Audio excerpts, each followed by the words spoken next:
In the preceding steps, we've obtained the coordinates of the center of the circle.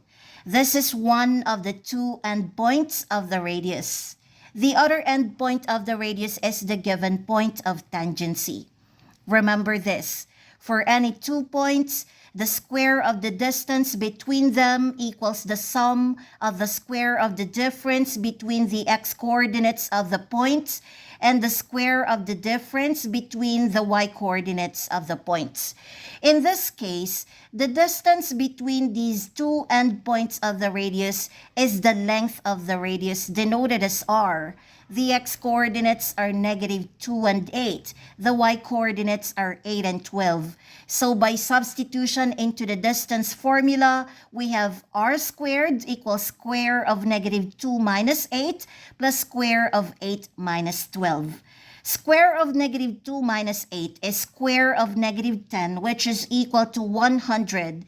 And square of 8 minus 12 is equal to square of -4 or 16. Therefore, r squared equals 100 plus 16 or 116. This is the term on the right side of the required standard equation of the circle.